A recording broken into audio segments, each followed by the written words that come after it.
Yes. How can I help you? So I missed the last test, sir. So the rep directed me to your office if you can help me, so I can write my own test, sir. And so what? Ṣé bí ìbá ìjọba classroom ni? Tí màá máa ṣe test rẹ̀, ó ti miss ẹ̀ nìyẹn. Please, sir. Hello. Don't disturb me, can you? Please, sir. Don't disturb me. Oh my God! Wow! Eskele bèbè tí ò lé bèbè. Wọ́n bí. Àwọn ọmọ ibi tí ọmọ tiwa náà lè dé. Will you keep quiet? This is the thing. I'm off to an academic meeting now. Maybe you can follow me. Okay, sir. Wàá dẹ̀ gba yàrá kan bẹ̀. Bàbá ti ṣe tán then. Mo lè assist ẹ láti contest yẹn. Àbí? Láti ọ̀wọ́n rí, má wọrí sí. I know, sir. Problem kò lẹ́yìn student, o lè máa ní bákan tó No, ṣẹlẹ̀. I'm okay with it, sir. Hello, máa lọ. Are you ready? Yes, I'm ready. I will do anything, sir. Okay, kò sí wàhálà. Jẹ́ ká máa lọ.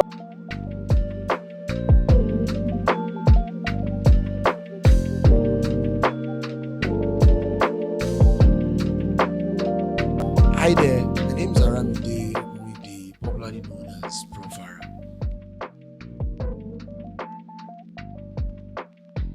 Prof Ara is a leader who is never ready to help without you giving something. And that is wrong. That's a problem of our society. Prof Ara stands for a movement that is ready to curb the anomalies in the society by our leaders.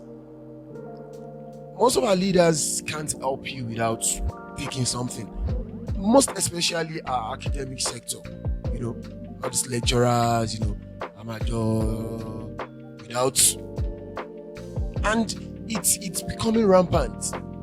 We have several situations whereby a student that's from won't be able to go with the results. The lecturer, we always believe the lecturer are the ones that give them the marks, in as much they wanted something. Such child will go commit suicide, depression comes in, several things, but nobody talks about it. Nobody. So Prof Ara is here to talk about it and to curb the anomalies. That's why we came up with the slang or the slogan. When I say Prof Ara, you say speak up, speak loud, speak strong. One of our veterans that said Sorosoke Wiri. This one is not Sorosoke Wiri. We just have to Sorosoke. Because we are not ready to Sorosoke, you will Soro Losono. Do you understand? So let's speak up. And one thing I want us to all know that it's not only the females that this happens to, it happens to the male.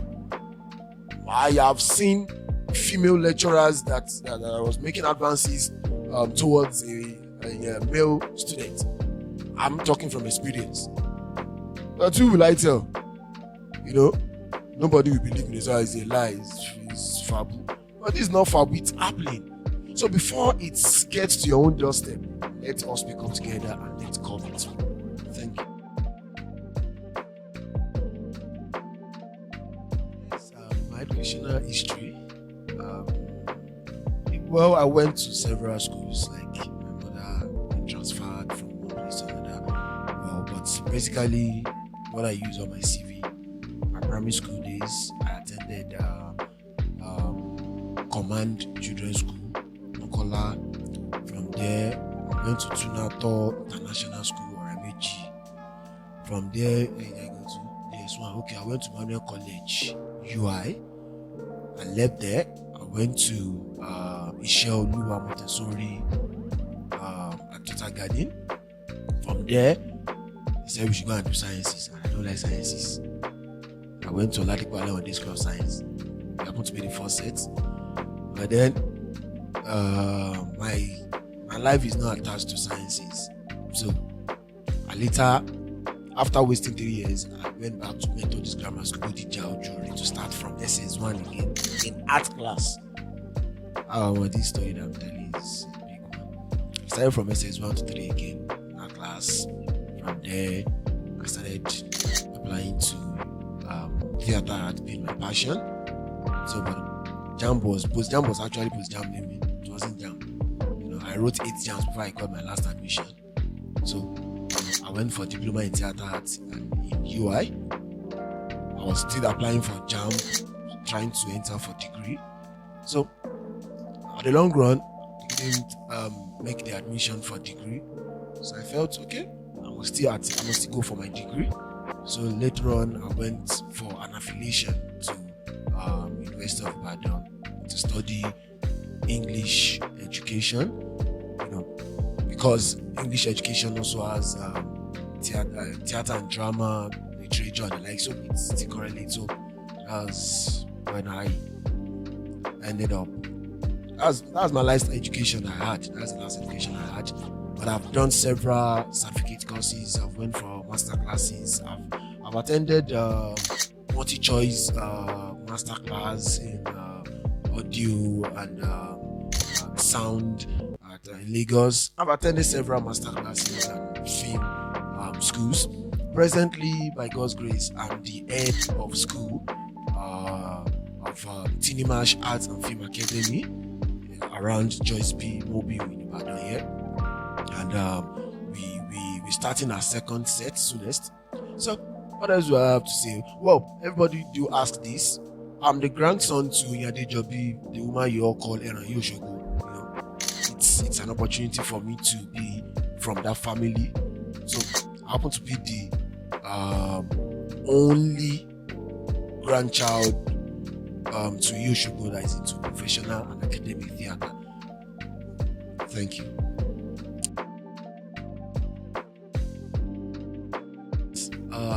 Been opportuned to work with several actors, production companies in Nigeria, and I've also worked. I've been to Cotonou to shoot also. Well, I started my film journey when I was in the secondary school. I have a theatre troupe. Even when I was in School of Science, I have a theatre troupe there. When I was in Methodist, I have a theatre troupe there. When I was in University of Ibadan affiliation, I still have a theatre troupe there. Well, my boss is Ben Johnson. He shoots the Johnsons and African Magic. So I started professional duties with him. So I've been opportunity to work on the set of with Saib Alogun. I've worked on the set of Murphy Afolabi, so rest in peace. I've worked with Adebayo Tijani. I've worked with Nino Bolale. I've worked with Adoni Ade. I've worked with Sanyeri, Kamilu Kompo, Hafiz Ebola. I've worked with several of them. And I've worked with some gospel actors and actresses. I've worked with Oyin Adejobi. I've worked with Dr. Adioye of Ogongo TV. I've worked with Surplus, Wadiaga. I've been part of RCCG National Drama. I've been part of several. Of recent, the youth arm of my church just won a competition, a drama competition, which I directed. I've worked with several people, but I can't even remember. Yes, Iya Osogbo, Madam Grace Owola Oyin Adejobi, the first wife of the late Pa Aremu, Joseph Oyin Adejobi, which everybody knows as Papa Kota Shepa, Papa Rugu Adediba. Iya Osogbo is my maternal grandmother. Some people think she's my mother gangan, but she's actually my maternal grandmother. My mother is actually the daughter to Oyin Adejobi, and I know some of us know Baba Wande. Then whatever name you bear in the first film or first production they see you is that name tag that they will give to you. So my mother, the play Baba Wande acted Baba Wande. My mother happened to be Wande, so you can see that it's hereditary. So my mother happened to be Wande, but now to God be the glory, she's not dead. To God be the glory. She's not dead. She's now into gospel film, like the last born of Iya Osogbo. But being the grandchild who lived with her, I can't forget some food Mama do for me there. There's this special one. Should I tell you? begiri. You know begiri? I can cook begiri like begiri and ewedu. You now spread the amala. You spread it, you now pour the begiri and ewedu inside. You know, there's this thing about my mom that I can never forget. I try to do it for my children, but go easy. Economy Nigeria, you know, when we wake up then, mom would have bought this thing for us. Hey, Ego and Ewa. She would have bought Ego and Ewa for us. We have not brushed our teeth. Now we buy Ego and Ewa for us. If we first sit down, we now go and beat. We brush our teeth. We now eat our breakfast. You know, after that one in the afternoon, maybe we see Guguru and Ewa. Mama will buy for us. Don't go. Mama will buy for us. In the after the evening, and the evening, if she sees anything, Ekuru, she will buy. But that night, there's something they call Akashenke. Akashenke in Osogbo. You know what they call Akashenke? Akashenke is this bean cake that they make without peeling off the bean. You understand? They won't peel it off, they just blend like that. You know, if you eat that Akashenke with a cup, bonolale, Jesus Christ, you will sleep with peace. I'm sorry, you will sleep well. You know, that's one good thing about my mama. She doesn't love to starve a child. I know from there, my mother told me something that I was one that did the baby in the film that happened to be an historical film of Prof Ara Adejobi. So I was telling them that this is where every one of you made me to love theater.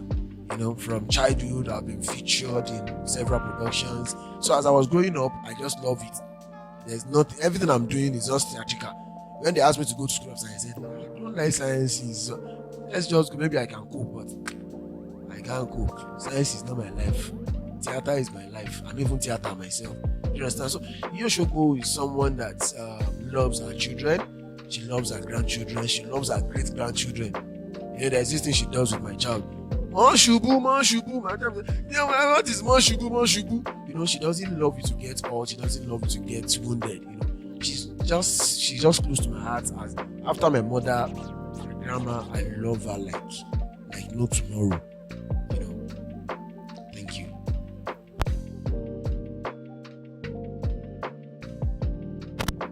Yes, Brandev Bootcamp. That was the beginning of Prof Ara. I've been ruminating on what to do. You know, I hate doing something that somebody have been doing before. Like, I hate to be unique. I love to stand out. I was being called Woli Olugo. I've been called several names, stage names. But I felt everybody has been doing Woli. We have my bosses, Woli Agba, Woli Arule. But I want something unique. So that was what brought up Prof Ara. So I contacted my pal, Pastor Shegun Ayade, Rev Shegun Ayade. I contacted him that I have this concept and idea. Can you help me brand it out? He said, you guys are much, you guys are so many that I can't just be doing it for individuals. Maybe I will do something. So I was waiting. Later on, he brought up an idea of Brandev Bootcamp that we should apply. That he didn't do like we know each other. Apply, if you're eligible, you'll be selected. And to God be the glory, I was selected. And God, there was these first 2 sessions that I got there late. The next one, I said, God forbid, but I will not get there late because I've missed a lot. We were taught how to our this emotional quotient, how your logo speaks about you are your logo. Yes, I can't forget that one. I don't forget anything. I can't forget that one. You are your logo. Because when they see your logo, they see you. You know, we're taught emotional intelligence. I'm really working on that. Like, I need it seriously. Emotional intelligence, we all need to go learn that thing. I never knew there's anything like emotional intelligence. That's my own business. I never knew it helps yourself, it helps your brand, it helps everything that makes you. Brandev really triggered another thing about me. Like, I saw myself in another dimension. So it's Brandev really, and I met several brands. Like, we still chat, we still talk, you know, different people from different spheres of life. You know, I met people that are into clothing. I met people that are into soap making. Several of us that we hooked up there, and that's how we all begin in life. Maybe I'll be the president of Nigeria tomorrow. You know, I can't forget them. Yeah, come and be my minister of something. You know, this opportunity that I had really helped me and really groomed me to see myself in another dimension. Brand dev is really, if the next set, I wish they can still allow us to be there, because I know to be reloaded. So we beg them that they should allow us to be there. We will come and volunteer. You know. Thank you.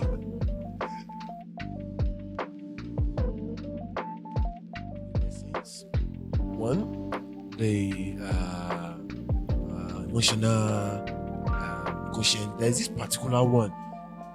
Your weakness, your strength, your rebush. Opportunities and threats. I still have it inside my bag. Opportunity, threats. Nobody be threatening me. You can't threaten me. We go threaten ourselves. For this industry now, we go threaten ourselves. The strength I have, I'm working on it more. I'm working on my emotional intelligence, and I'm working more on building my own self as my brand. You know, these days I've been trying to mind what I do outside, because from what I learned, it is what they see that makes you as a brand. Not the skits, not the content, but you start up the brand before they now move to. So those are the 3 lessons I learned. Yes, Linda Ayuade. Yes, she was one that took the logo, branding, and the likes. So she specifically talked about my logo. Yes, I once had a logo made by a professional. You know, I just shared my view about him. I want something professor-like, comic, academic. So the guy, creative guy, came up with an idea, and it was perfect to me. It was dope, and it was actually dope. But when Linda Ayade was taking us, she told us to send our logo across. Then she started picking them one after the other. I was praying, God, let her pick my logo, let her pick my logo. This prayer point, and God always answers. So she picked my logo, and when she was analyzing it, she made mention of something. Though she had taught us that before she picked my logo, about having a plain background, like something that it's going to be easy to have it on anything, like having a template on anything, either black, white, green. It's just going to be the color changing. So having the mindset that this thing can be used on this thing can be used on this. 1, 2, when they see your logo, what would they say about your logo? She picked that, okay, there's this one, the one my designer made earlier had this art, had Professor Ara in the middle, had the beard beneath. She said it's cool, but why not bring the Prof Ara down? Even removing the Prof Ara, so that anybody that sees the art and the beard, this is Prof Ara. Either they see Prof Ara beneath or they don't see Prof Ara beneath. And she talked about the font used, that they should use. There's this particular font she mentioned. I noted it and I sent it to the designer. The designer got it. When you see a creative designer that's been corrected and it did it perfectly well, we see the new logo now.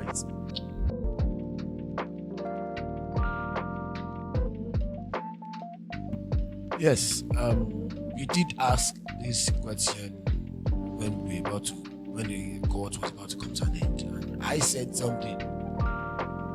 To me, I always love to go to places to learn, but when I see the money and I look at my pocket, I always just go back home. Not because I don't know the words. I've not been there already to know if it's actually worth it, but nevertheless, when I see some names, I know this is worth it. But the brand dev, it's I can't say the word though, because it's not something I can afford. Because it's a practical and theory session that not from from, was it 9 to 6, 10 to 4? I don't even know. Yes, we just know we start, and the time is going now. So there was a day we finished 6, and we felt, is it already 6? We never knew it's already 6. So it's worth millions. Like if it's abroad, I know all this. We are paying dollars. I know some of my guys, some of my friends that does all this kind of thing. I know how much they charge in dollars. I think Shegun, I didn't know some of them too. They charge in dollars, they charge in pounds. They give different country their prices. So the brand dev cohort was, bootcamp cohort was, price. Hello, I can't say the price because if I say it, so I won't affect the next set. So that you're not going to use my price to. Please don't price them up because Nigeria is not easy. But sincerely, it's worth much. Of course, I'm recommending it already. I think you will not come. From everything I've said, you will hear this and you will not come. You are losing. As in, you are losing. I said I will come again. You are saying you will not come at all. You're on your own. The way the country is going now, if you don't come, stay on the level that you are, and you will see me on top. The next cohort, please, when you're coming, forget what you've learned. When I got there, I forgot that I know Rev. Even at times it might be just with them. So when you're coming, just format that which you know and put inside your bag outside. When you get in, be ready to acquire, so that you will know that all the ones that you know before, if it's useful, if it's to be added, if it's for you to sieve it together. But when you're coming, just have in the back of mind that you're coming to learn. You're coming to change your scope of reasoning. You're coming to have an insight into this the millennia that we are now. It's the generation we are now. No time. If you sleep on it, you're on your own. So when you're coming for the next cohort, please be ready to learn, be ready to relearn, be ready to unlearn. Thank you. Okay. I and Shegun have been friends since, there's this youth club we all attended. We've been together for long. But when I met him, I felt, is this the same Shegun? He made some statement that I felt, almost, don't look at that Shegun there. This is a new Shegun. Just calm down, chill out. Don't do as if we know each other. So he's no more the Shegun I knew. He's now someone that you need to just bow, come down low, and tap from his anointing.